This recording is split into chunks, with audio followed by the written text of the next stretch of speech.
عيد مبارك، كل عام وأنتم بألف خير.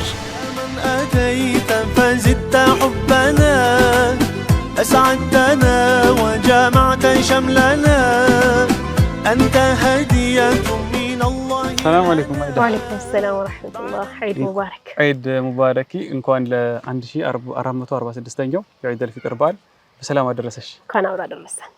አሰላሙ አለይኩም ወራህመቱላሂ ወበረካቱሁ። ውድና የተከበራችሁ ውድ የሱና ቲቪ ተመልካቾቻችን ከሁሉም አስቀድመን እንኳን ለ1446ኛው ዓመተ ሂጅራ ለዒዱል ፊጥር ሙባረክ በሰላም አደረሳችሁ። ዒዱኩም ሙባረክ ኩሉ አሚን ወአንቱም ቢአልፊ ኸይር። ዛሬ እንግዲህ እንደዚህ አምሮብን ነው የመጣ ነው።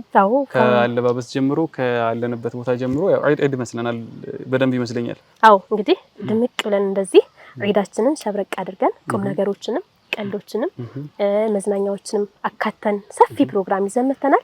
ከተመልካቾቻችን የሚጠበቀው ምንድነው? አይናቸውን አሱና ቲቪ ላይ ብቻ እንዳደርጉ ማድረግ ነው ኢንሻአላህ። ዛሬ የትም መንቀሳቀስ አንፈቅድላቸው። አዎ እንግዲህ ያው ዒድ ሲባል ሁሌ በተለይ ኢትዮጵያ ላይ የተለመደው ነገር ከሶላት በኋላ ወዳጆቻችንን ቤተሰቦቻችንን መጠየቅ ነው። በተለይ ከሰዓት ደግሞ ቁጭ ብለው ቴሌቪዥን ያሉ የተለያዩ ጨዋታዎችን ይጫወታሉ። ስለዚህ እኛ በዛሬው ፕሮግራማችን ከአሱና ቲቪ እንዲርቁ አንፈቅድላቸውም ማለት ነው ኢንሻአላህ። መርሐባ። ልዩ የዒድ ፕሮግራሞቻችን የተለያዩ ፕሮግራሞች አሉ። እናንተን የሚያዝናኑ ቁም ነገር የሚያስይዙ የሚያስጨብጡ በዓላችሁን የሚያደምቁ ፕሮግራሞች አሉ።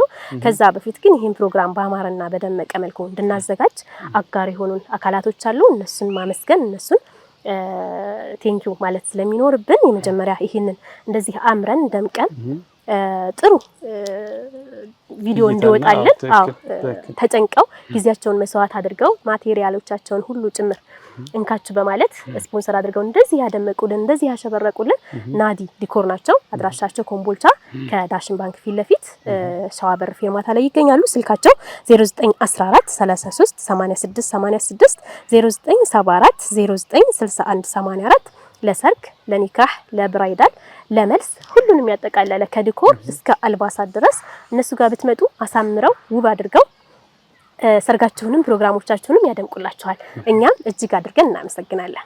ከዚያ በተጨማሪ ደግሞ እንግዲህ አለባበሳችንም እንደምታዩ ውብ ነው፣ በጣም የሚያምር ነው።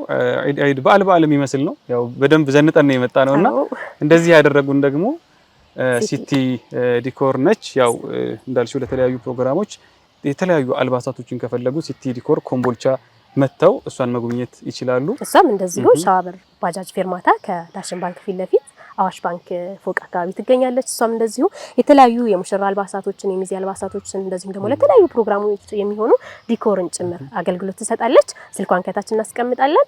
ከዛ በተጨማሪ በዋናነት ደግሞ ይሄ ፕሮግራም ፋ ብሎ እንዲሰራ በፕላቲኒየም ደረጃ ስፖንሰር የሆኑ አጋሮች አሉ። እነዋናቸው አንደኛው ዲዋን ሪል ስቴት ነው። ያው ኃላፊነቱ የተወሰነ አክሲዮን ማህበር ነው። እጅግ በጣም እናመሰግናለን። የፕላቲኒየም ደረጃ የክብር ስፖንሰራችን ነው። አይዋ እንግዲህ ዲዋን ሪል ስቴት በኮምቦልቻ ከተማ በተለይ ሙስሊሙ ማህበረሰብ ተጠቃሚ ይሆን ዘንድ ሸሪዓውን ባማከለ መልኩ ለሙስሊሙ ማህበረሰብ እድል ሆኖ የቀረበ መስራቾችን አሁን በመመዝገብ ላይ ይገኛል። አድራሻቸውን ከስር እናስቀምጣለን። ማስታወቂያዎችም አሉ፣ እነሱን እንከታተላለን። ስለዚህ ሁሎችንም አጋሮቻችንን ከልብ እናመሰግናለን። ፕሮግራሞቻችን አልተጀመሩም፣ ገና ናቸው። አብራችሁን ሁኑ። በድጋሚ ዒዱኩም ሙባረክ ኩሉ አሚን ወአንቱም ቢአልፊ ኸይር።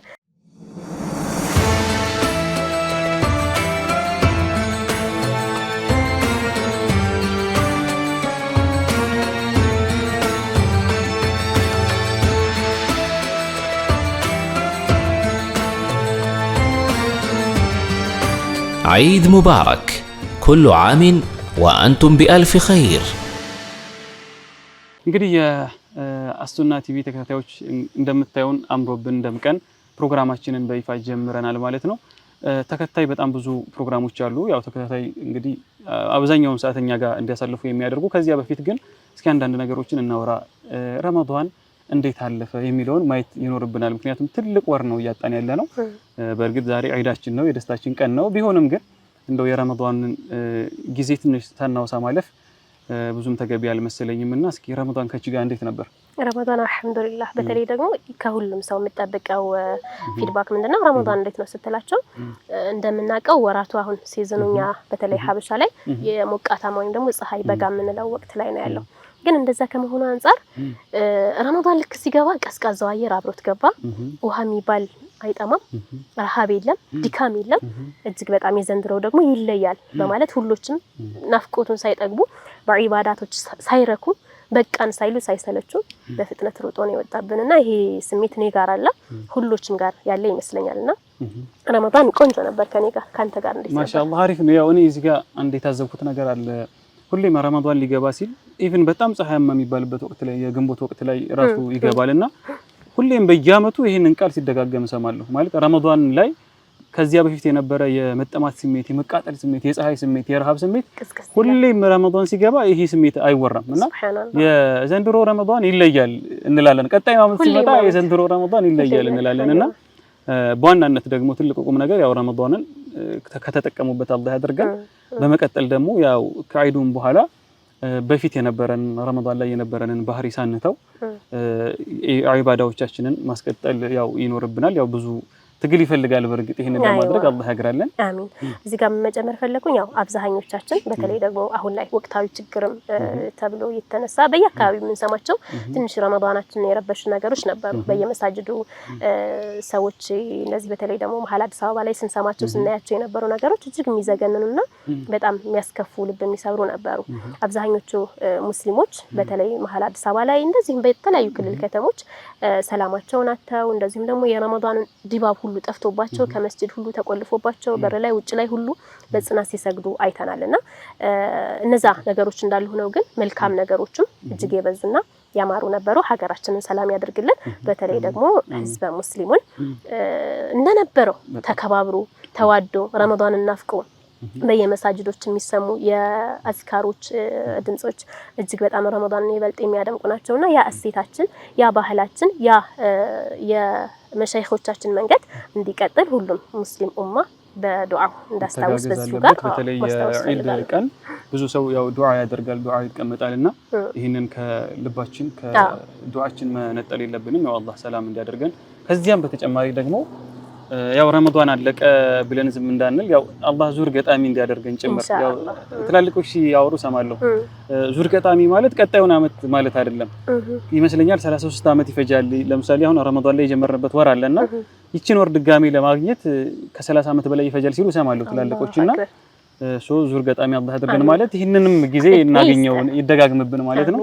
ይሄ ምኞታችን ነው። ከዚያ በተረፈ እስኪ ረመዳንንም በተመለከተ ዒዱንም በተመለከተ ከዒድ በኋላ ያለውንም ሁኔታ በተመለከተ ደግሞ በደንብ የሚያጫውቱን ሼኻችን የምናውቃቸው የምናከብራቸው ሼኽ ኸድር ሁሴን እዚህ ይኖራሉ።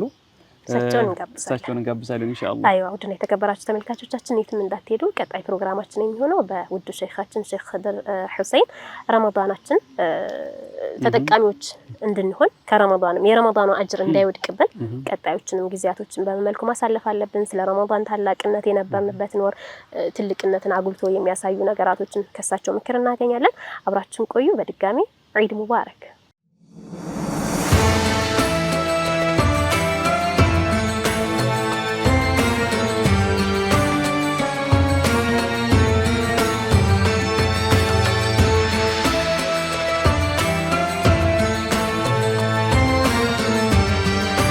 عيد مبارك، كل عام وأنتم بألف خير.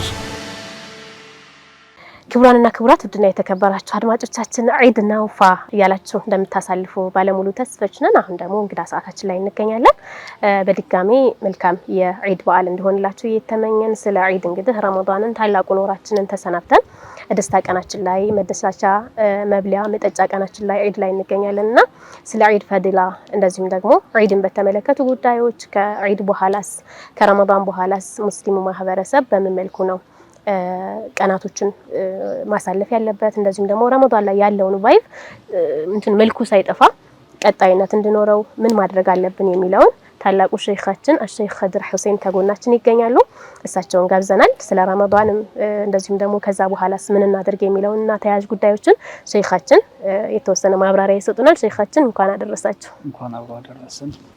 መርሐባ ሼኽ። እንግዲህ ያለፍነው ያው የረመዳን ወር ነው፣ የዒባዳ ወር ነበር። አብዛኞቻችን መስጂድ ውስጥ በሶላትና በተለያዩ ዒባዳዎች ነው ያሳለፍነውና አሁን ደግሞ ዒድ ላይ ነው ያለ ነው እና እስኪ መለስ ብለን የተወሰነ ስለ ረመዳን አንዳንድ ነገሮችን እናውሳና ኢንሻአላህ ሌሎች ነጥቦችን ደግሞ እናነሳለን። መርሐባ ቢስሚላሂር ረህማኒር ረሂም አልሐምዱሊላሂ ወህደህ ወሰላቱ ወሰላሙ ዐላ መን ላ ነቢየ በዕደህ አማ በዕድ ኢኽዋኒ ወአኸዋቲ ፊላህ አሰላሙ ዐለይኩም ወረሕመቱላሂ ተዓላ ወበረካቱሁ። ሰላም ወረሕመቱላሂ ወበረካቱሁ። በቅድሚያ እንኳን ለ1446 ዓመተ ሂጅራ የዒደል ፊጥር በዓል በሰላም አደረሳችሁ እላለሁኝ። እንግዲህ ረመዳን ታላቅ ወር ነው። ታላቅነቱ በመላው ሙስሊሞች ዘንድ ይታወቃል። ነቢያችን አለይሂ ሰላቱ ወሰላም የረመዳንን ታላቅነት በብዙ ሐዲሶች ነግረውናል፣ አስተዋውቀውናል። እንደዚሁም አላሁ ሱብሓነሁ ወተዓላ የረመዳንን የተከበረ ወር መሆኑንም እንደዚሁ አላህ ገልጾልናል ማለት ነው። ስለዚህ ነቢዩ አለይሂ ሰላቱ ወሰላም የረመዳንን ታላቅነት ሲገልጹ ምን ይላሉ? ለው ተዕለሙ ኡመቲ ማ ረመዳን ለተመነው አን የኩነ ሰነቱ ኩሉሃ ረመዳን። የኔ ኡማዎች ረመዳን ማለት ምን እንደሆነ የረመዳንን ታላቅነት በውስጡ ያለውን ትሩፋት ቢያውቁ ኖሮ ምነው ረመዳን አመቱን ሙሉ ረመዳን በሆነልን ብለው በተመኙ ነበር ይላሉ ረሱሉ አለይሂ ሰላቱ ወሰላም። እንደዚሁም ታላቁ ዓሊም አልሓፊዝ ኢብኑል ጀውዚይ ሲናገሩ ምን ይላሉ? ተላሂ ለው ቂለ ሊአህሊል ቁቡር ተመነው ለተመነው የውመ ሚን ረመዳን።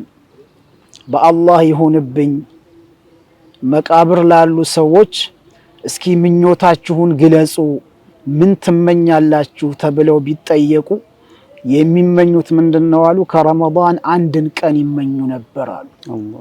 ምነው ረመዳንን አንድ ቀን ባገኘን ብለው ይመኙ ነበር።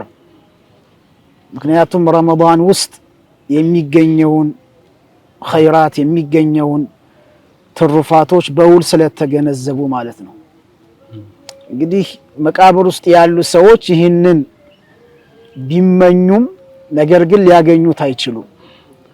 እኛ ግን በህይወት ያለን ሰዎች ረመዳንን አላህ ወፍቆን ረመዳንን ጾመን በረመዳን የሚደረጉ መልካም ስራዎችን ሰርተን ወደ አላህ ለመቃረብ እድሉን አግኝተናል። ታዲያ ይህንን እድል ምን ያህሎቻችን ተጠቅመንበታል ብለን ራሳችንን መጠየቅ መቻል አለብን። ረመዳን የዒባዳ ወር ነው። ሸህሩ ተውበቲ ወልጉፍራን ወደ አላህ ንስሐ የምንገባበት የአላህን ምህረት በሰፊው የምናገኝበት ብዙ ነገሮችን ወደ አላህ የምንጠጋበት ታላቅ ወር ነውና ይህንን ወር ስንቶቻችን ተጠቅመንበታል፣ በምን አይነት ሁኔታ አሳልፈነዋል ብለን ወደ ኋላ ራሳችን ሂሳብ ማድረግ ይገባናል ማለት ነው። ምክንያቱም በረመዳን የምንሰራቸው መልካም ስራዎችና ከረመዳን ውጭ የሚሰሩ መልካም ስራዎች በፍጹም አይገናኙም። ሰማይና መሬት ናቸው። ለምሳሌ ረመዳን ላይ የምንሰራው አንድ ዋጅብ የሆነ አላህ ግዴታ ያደረገብን ፈርድ የሆነ ነገር ረመዳን ላይ የምንሰራው ከረመዳን ውጭ ከምንሰራው በሰባ ተባስቶ ነው አላህ ዘንድ ደረጃ የምናገኘው ማለት ነው። ለምሳሌ አንድ ዙህር የሰገርን ከሆነ በጀማዓ ከሰገድን ከረመዳን ውጭ ከምንሰግደው የዙህር ሶላት በሰባ ተባስቶ ነው ሰዋቡን የምናገኘው ማለት ነው። ስለዚህ ረመዳን ላይ ወደ አላህ ይበልጥ የምንቃረብበት ወር መሆን አለበት ማለት ነው። እና ይህንን ወር በእንዲህ አይነት ሁኔታ ያሳለፍን ከሆነ ፈሊላሂል ሐምድ አላህን እያንዳንዳችን ልናመሰግን ይገባል ማለት ነው። ካልተጠቀምንበት ደግሞ ያው ኪሳራ ውስጥ ነው ያለነው ማለት ነው። ለቀድ ኻበ ወኸሲር መን አድረከ ረመዳን ወለም ይግፈር ለህ ይላሉ። በእርግጥም የከሰረ ሰው ነው ያፈረ ሰው ነው ረመዳንን አግኝቶ ወንጀሉ ያልተማረለት ሰው ይላሉ። በረመዳን ላይ ወንጀላችን የምንማርበት ወር ሆኖ እያለ ነገር ግን ሳንማር ከቀረን የመጨረሻ የከሰር ያፈርን ሰዎች ነን ማለት ነው። ረመዳን ላይ ወደ መስጂድ ያልገባ ሰው ረመዳን ላይ ወደ አላህ ፊቱን ያላዞረ ወደ አላህ ያልተቃረበ ሰው ከረመዳን በኋላ ከረመዳን ውጭ ወደ አላህ ይቃረባል ወደ አላህ ይመለሳል ብሎ ተስፋ ለማድረግ በጣም አዳጋች ነው የሚሆነው ስለዚህ ረመዳን ቁርአን ይወረደበት ታላቅ ወር ነው እንደዚሁም ደግሞ የጀነት በሮች ሙሉ በሙሉ የተከፈቱበት ወር ነው እንደዚሁም የጀሃነም በሮች ሙሉ በሙሉ የተዘጉበት ወር ነው ስለዚህ ይሄ ወር የዒባዳ ወር ነው ማለት ነው እና በእንዲህ አይነት ሁኔታ ረመዳናችንን ያሳለፍን ከሆነ ኢንሻአላህ ነገ የውመል ቂያማ ደግሞ አላህ ዘንድ አማላጅ ሆኖ ከአላህ ጋር ያስታርቀናል ማለት ነው ነብዩ አለይሂ ሰላቱ ወሰለም ምን ይላሉ ሁለት ነገሮች አላህ ዘንድ አማላጅ ሆነው ይቀርባሉ አሉ አንደኛው ማን ነው ጾም ነው ጾም አላህ ዘንድ ይቀርብና ምን ይላል ያ ረቢ منعته الطعام والشراب فشفعني فيه ይላል ጌታዬ ሆይ ይህንን ሰውዬ ምግብ እንዳይመገብ ውሃ እንዳይጠጣ ከልክየው ነበር ስለዚህ አማላጅነቴን ተቀበለኝ ብሎ አላህን ይጠይቃል ሁለተኛው ደግሞ ቁርአን ነው ቁርአን ምን ይላል منعته النوم في الليل فشفعني فيه ሌሊቱን እኔን ሲቀራ ነው ያደረው እንቅልፍ አሳጥቼዋለሁኝ ስለዚህ የኔን አማላጅነት ተቀበለኝ ብሎ አላህን ይጠይቃል ሁለቱም አላህ ዘንድ አማላጅ ሆነው ሰውየውን ያስታርቁታል ይላሉ ረሱሉ አለይሂ ሰላቱ ወሰለም ስለዚህ እነዚህ የረመዳን ታላቅነት በብዙ ነገር ነው ሊገለጽ የሚችለው በጣም ሰፊ የሆነ ፈዳኢል ያለው ሰፊ የሆነ ከአላህ ዘንድ ብዙ ትሩፋቶችን የምናገኝበት ወር ነው ስለዚህ ይህንን ወር በአግባቡ ጾመነዋል ወይ ብለን ራሳችንን መጠየቅ አለብን ነብዩ አለይሂ ሰላቱ ወሰለም رب صائم ليس له من صيامه الا الجوع والعطش ይላሉ ብዙ ጾመኞች አሉ ጾመው ውለው ነገር ግን መጨረሻ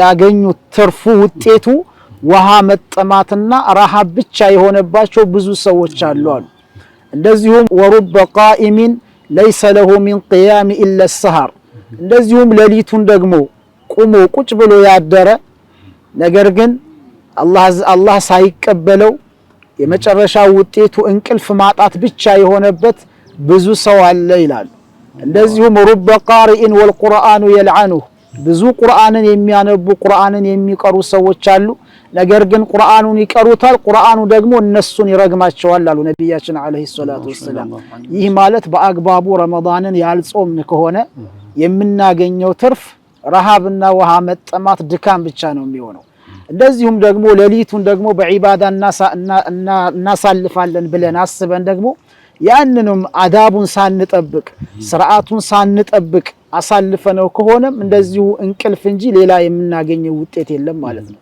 ቁርአንንም በተመሳሳይ ቁርአንን ስንቀራ አላህ ቁርአንን ያወረደው ለሙስሊሞች ዱስቱር አድርጎ ነው ያኒ ህገ መንግስት ሆኖ እንድንመራበት ነው ቁርአን ያለውን እንድንሰራ ቁርአን የከለከለውን እንድንከለከልበት ነው ግን ሰውየው ውሸታም ሆኖ ወይም ዛሊም በደለኛ ሆኖ ቁርአን የሚቀራ ከሆነ አላ ለዕነቱላሂ ዐለ ዛሊሚን እያለ ሲቀራ ራሱን ነው የሚረግመው ማለት ነው ራሱን ነው እየረገመ ያለውና እነዚህን ጥንቃቄ ማድረግ ይገባናል ማለት ነው ስለዚህ ረመዳን እንዳጠቃላይ ብዙ በረከቶች ያሉት ወራት ነው ማለት ነው مرحبا እንግዲህ አሚን والله በጣም አላህ ከተጠቃሚዎች ያድርገን እንግዲህ ብዙ ጊዜ አገራችን ላይ ምስተዋላለና ረመዳኑን ሶላት ያልጀመርን ሶላት ጀምረን ዒባዳ ላይ ተጠናክረን ከዛ የዒዱ ቀን ጧት ሶላት ሰጅደን ከዚያ በኋላ አብዛኞቻችን ልንተው እንችላለን ሶላት ብዙዎች ከዒባዳ ይዘናጋሉና የዒዱም ቀን የሚስተዋሉ ትክክልም ያልሆኑ ነገሮች ይኖራሉ እና እስኪ እንደ ሙስሊም ዒዱን በምን መልኩ ማሳለፍ ይኖርብናል የተወሰነ ምክር ብትለግሱ مرحبا እንግዲህ ረመዳን አለቀ ማለት ዒባዳ ቆመ ማለት አይደለም ኩን عبدا ربانيا ولا تكن رمضانيا ይላል አላህን የምትገዛ የአላህ ባሪያ ሁን እንጂ ረመዳናዊ አትሁን ይላል። ስለዚህ ረመዳን ያው ጾመናል፣ ይሄው ጨርሰን ዒድ ላይ ደርሰናል። ረመዳን አልቋል። ነገር ግን እኛ የምንገዛውና የምናመልከው ጌታ ምን ጊዜም ዘላለማዊ ሕያው የሆነ ጌታ ነው የምናመልከውና ረመዳን ስላለቀ ከመስጂድ ልንወጣ፣ ረመዳን ስላለቀ በፊት የጀመርናቸውን ዒባዳዎች ሶላትም ይሁን ቁርአን መቅራትም ይሁን ያንን ልናቋርጥ አይገባንም። እንደውም አንድ መልካም ስራ አላህ ዘንድ ተቀባይነት ለማግኘቱ ምልክት አለው ይላሉ ዑለማዎች። ምልክቱ ምንድነው? አንድ ጧዓ አንድ ኸይር ስራ ከሰራ በኋላ ቀጥሎ ደግሞ ሌላ መልካም ስራዎችን ይጨምራል ይላሉ። እንደዚሁም በተቃራኒው ደግሞ አንድ የሰራው ኸይር ስራ አላህ ዘንድ ተቀባይነቱ ለማጣቱና ለመመለሱ ምክንያቱ ደግሞ ምንድነው ይላሉ? ያን ኸይር ስራ ከሰራ በኋላ መልሶ ወደ መጀመሪያ ወደ ነበረበት መጥፎ ስራ መጥፎ ተግባር የሚመለስ ከሆነ ይህ ሰውዬ ስራው አላህ ዘንድ ተቀባይነት እንዳላገኘ ምልክት ነው ይላሉ። ስለዚህ ረመዳንን ከጨረስን በኋላ በነበርንበት ነሻጣ ላይ መቀጠል ነው መቻል ያለብን። ምክንያቱም ሙእሚን لا يشبع المؤمن من خير يعمله حتى يكون منتهاه الجنة ይላሉ ነብዩ አለይሂ ሰላቱ ወሰላም። አንድ ሙእሚን የሆነ ሰው መልካም ስራ ከመስራት አይጠግብም አሉ መጨረሻው ጀነት እስከሚሆን ድረስ። ጀነት እስካልገባ ድረስ ሙእሚን የሆነ ሰው ኸይር ስራ በቃይ ብሎ አይቆምም ይላሉ ረሱሉ አለይሂ ሰላቱ ወሰላም። ስለዚህ ምን ጊዜም ኸይር ስራ ላይ መበርታት ኸይር ስራ ላይ መጠንከር ነው መቻል ያለብን እንጂ ረመዳን ስላለቀኛ ከኸይር ስራ መቋረጥ መቻል የለብንም። ነብያችን አለይሂ ሰላቱ ወሰላም መልካም ስራ የሚቋረጠው መቼ እንደሆነ ገልጸውልናል። ኢዛ ማተ ኢብኑ አደም እንቀጠዐ ዐመሉ፣ የሰው ልጅ ሲሞት የሚሰራቸው ስራዎች ሙሉ በሙሉ ይቋረጣል አሉ።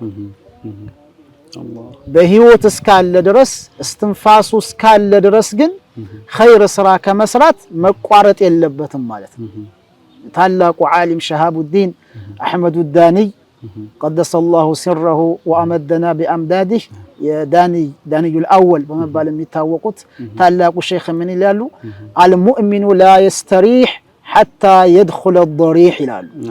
ሙእሚን መቃብር ውስጥ እስካልገባ ድረስ እረፍት የሚባል አይሰማውም ይላሉ። እረፍት የሚባል የለውም ይላሉ። ስለዚህ የሚያርፈው ከዒባዳ የሚቋረጠው እዛ መቃብር ሲገባ እንጂ እዚህ መሬት ጀርባ ላይ ያለ ከዒባዳ ምን ጊዜም መቆም የለበትም ይላሉ። እረፍት ያለው መቼ ነው? አኺራ ላይ ብቻ ነው፣ ጀነት ላይ ብቻ ነው እረፍት ያለው። ስለዚህ ለኸይር ስራ በዚሁ ላይ መቀጠል ነው መቻል ያለብን። ቢሽሩል ሐፊ የሚባሉ ታላቁ ሱፊ ዓሊም እሳቸው ሰዎች ጠየቋቸው عمن يتعبدون في شهر رمضان فإذا انسلخ شهر رمضان تركوه አንዳንድ ሰዎች አሉ አሏቸው ረመዳን ላይ በጣም አላህን ይገዛሉ፣ መስጂድ ይገባሉ፣ ብዙ መልካም ስራዎችን ይሰራሉ። ከዚያ ረመዳን ወዲያው እንዳለቀ ደግሞ ያ የጀመሩትን ሲሰሩት የነበሩትን ኸይር ስራ ያቋርጣሉ። እነዚህን ሰዎች ምን እንበላቸው? ምን ተመክሯቸዋላችሁ አሏቸው። ከዚያ ምን አሉ እሳቸው? ቢእሰል ቀውም ላ የዕሪፉነ አላህ ኢላ ፊ ረመዳን አሉ። እነዚህማ ክፉ ሰዎች ናቸው አሉ፣ መጥፎ ሰዎች ናቸው፣ አላህን የሚያውቁት በረመዳን ብቻ ነው አሉ። ወዛሊከ ደሊሉን ዐለ እንጢማሲ በሲረቲሂም፣ ይህ ደግሞ የነሱ ልቦናቸው የታወረ ለመሆኑ ምልክት ይሄ ነው አሉ። ልቦናቸው የታወሩ ሰዎች ናቸው። ረመዳን ላይ ብቻ አላህን ተገዝተው ረመዳን ካለቀ በኋላ ወደ ነበሩበት መጥፎ ስራ የሚመለሱ ሰዎች እነዚህ ልቦናቸው የታወረ ክፉ የሆኑ ሰዎች ናቸው ይላሉ።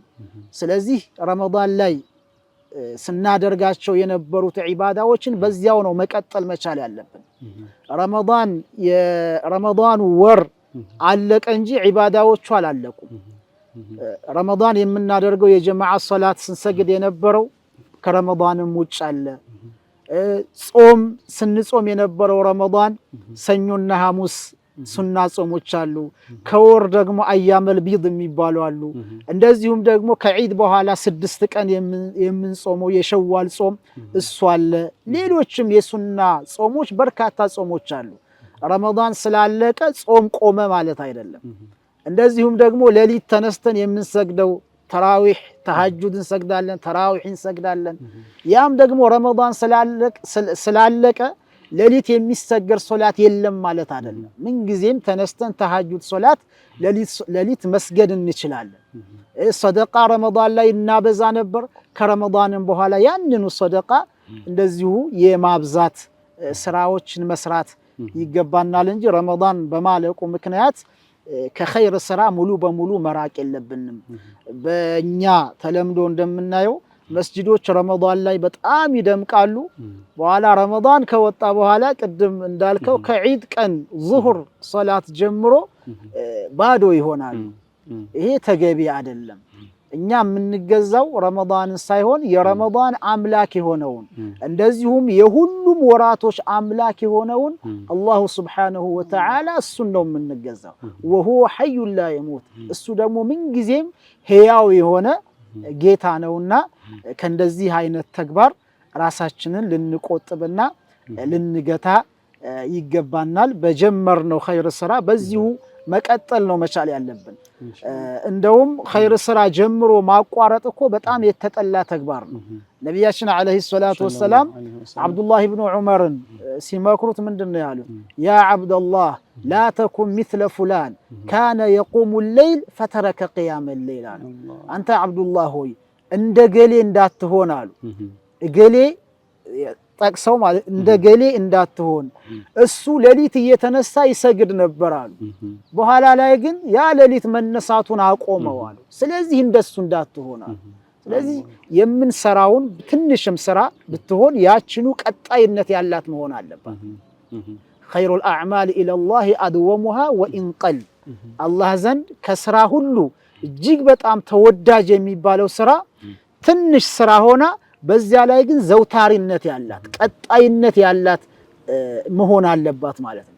ስለዚህ የጀመርናቸውን ኸይር ስራዎች ማስቀጠል ነው እንጂ መቻል ያለብን ከጀመርን በኋላ ማቋረጥ ይሄ አላህም ዘንድ የተጠላ ነቢያችንም አለይሂ ሰላቱ ወሰላም ዘንድ የተጠላ ተግባር ነው ማለት ነው። ሐባ እንግዲህ ረመዳኑንም በተመለከተ ከዚያም በኋላ ማድረግ ስላሉብን ነገሮች ብዙ ነገር እያጫወታችሁ ነውና እንደው የዒዱን ቀን ያው የተለመደ ነገር አለ የሚደረግ ሶላት እንሰግዳለን። ከዚያም በኋላ በየቤተሰቡ አብዛኞቻችን እንበተናለንና እንደው በምን ቢያልፍ ዒዱ በምን ቢያልፍ የተሻለ ነው? ብዙን ጥቅም እናገኝበታለን ትላለሁ። እንግዲህ የዒድ ቀን ዒድ ማለት ያው የደስታ ቀን ነው። እንድንደሰት አላሁ ስብሓነሁ ወተዓላ ለእኛ ለሙስሊሞች ፈቅዶልናል። በፊት የነበሩ የጃሂልያ ዒዶችን በጃሂልያው ጊዜ የሚከበሩ በዓሎችን ሙሉ በሙሉ አስወግዶ ዒደል ፊጥርንና ዒደል አድሓ ዓመታዊ በዓል አድርገን እንድንደሰትባቸው በነዛ ቀናቶች ተደስተን ከቤተሰብ ጋር እንድንውል ዲነል ኢስላም ያዘናል፣ ያስተምረናል። ነገር ግን በዒድ ቀን ስንደሰት ግን ገደብ አለው። የሆነ ልቅ የሆነ ከሸሪዓ ውጭ የሆነ ደስታ ሳይሆን በሸሪዓ የተገደበ በመደሰት እናሳልፈዋለን። እንግዲህ እንደተለመደው የዒድ ቀን አንዳንድ በተለይ ወጣቱ ጋር ረመዳንን ሲጾም እንደዚሁም ተራዊህ ሲሰግድ ቁርአን ሲቀራ ብዙ ዒባዳዎችን ሲያደርግ ከቆየ በኋላ የዒድ ቀን የሆነ ፕሮግራም የሚይዛሉ። ያኒ ቀጠሮ የሚያዘው ዒድ ቀን ቀጠሮ ይይዛሉ። በዛች ቀን ሐራም በሐራም ነገር ያሳልፋሉ። ይህ በጣም አላህ ዘንድ የተጠላ ነው። መን ዐሰላህ የውመል ዒድ ፈከአነማ ዐሰላህ የውመል ወዒድ ይላሉ ዑለማዎች።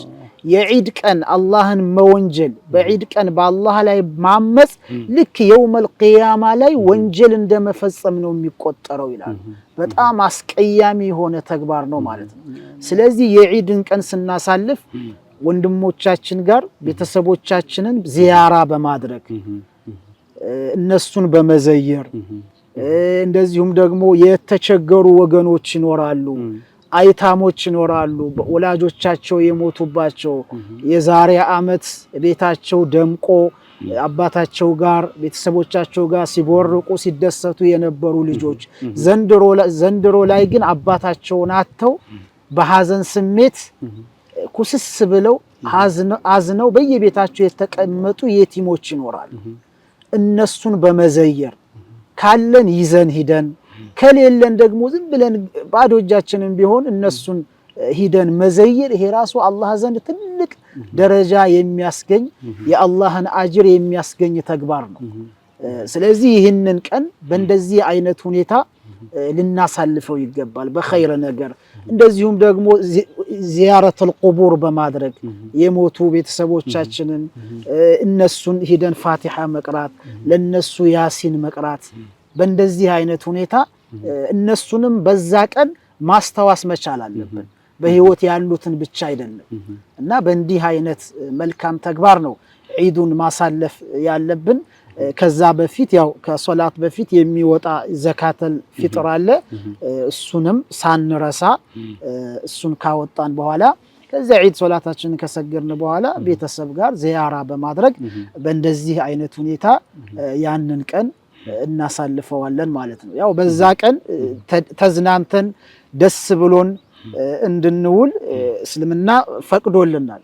ዲነል ኢስላም ምን ጊዜም በቃ ተጨናንቀን እንድንኖር በእንደዚህ በቃ ኩስስ ብለን ምናምን ሳይሆን ዘና ፈታ ያኒ ፉስሐ ያለው ዲን ነው ዲነል ኢስላም።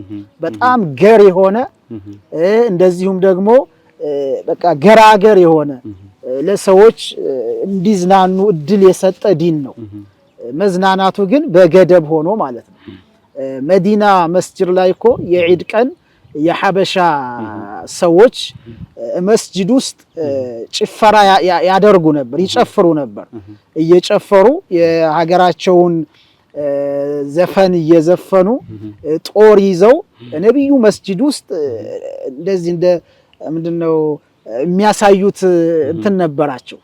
እና ሐታ እናታችን ዓኢሻ ረዲየላሁ ዐንሃ በነብዩ አለይሂ ሰላቱ ወሰላም ትከሻ ላይ እንደዚህ ተንጠራርቼ እነሱን አያቸው ነበር፣ መለከት ነበር እነሱ ሲጫወቱ።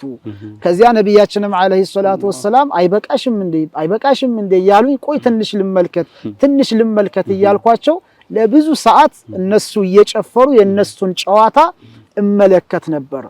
ከዚያ በኋላ ሰይዱና አቡበክር ምንድነው ያሉት? ከመጡ በኋላ ለምን እንደዚህ ይሆናል ብለው ያንን ሲቃወሙ ተዋቸው፣ አይሁዶች ወይም ከኢስላም ውጭ ያሉ ሰዎች የኛ ዲናችንን ፉስሐ እንዳለው ሊያውቁ ይገባል በማለት ነበር ነብዩ አለይሂ ሰላቱ ወሰላም የመለሱላቸውና ይሄንን ዒድ ስናከብር በእንዲህ አይነት ሁኔታ ልናከብረው ይገባል ማለት ነው። መርሐባ።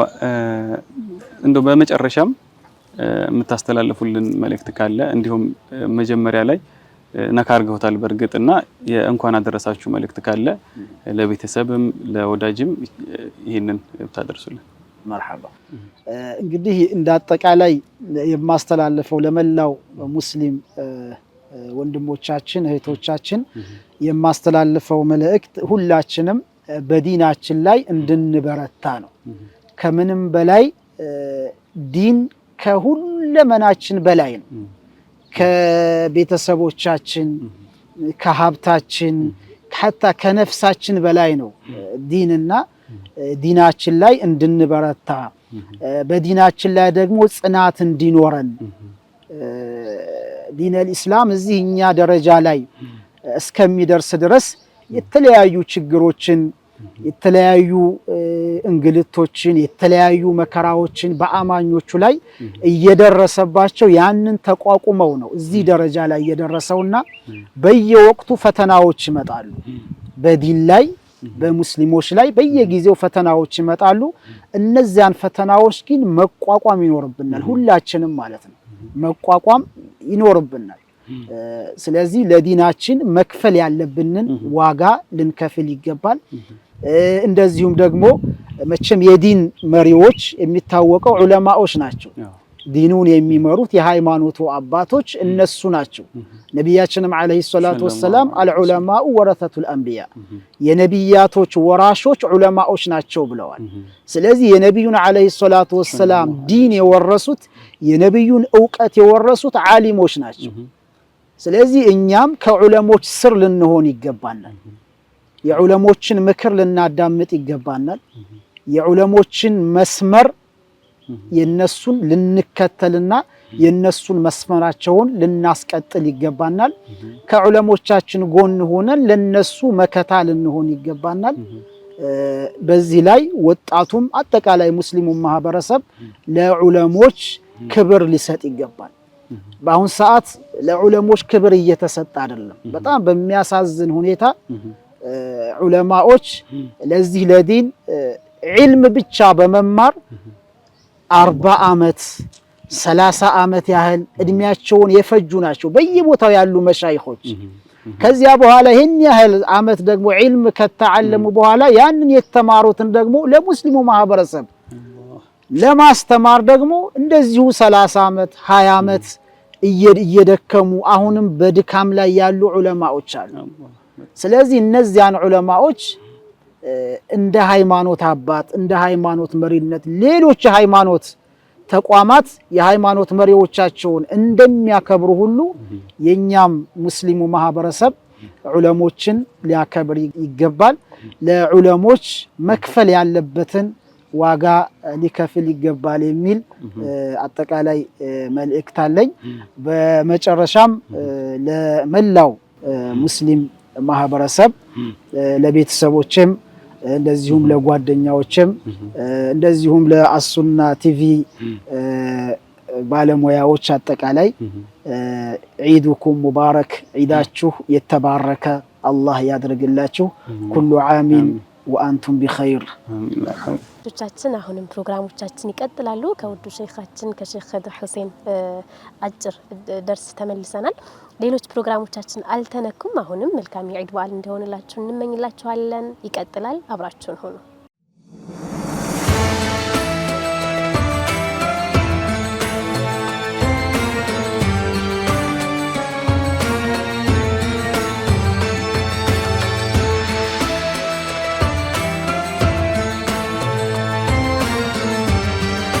عيد مبارك، كل عام وأنتم بألف خير.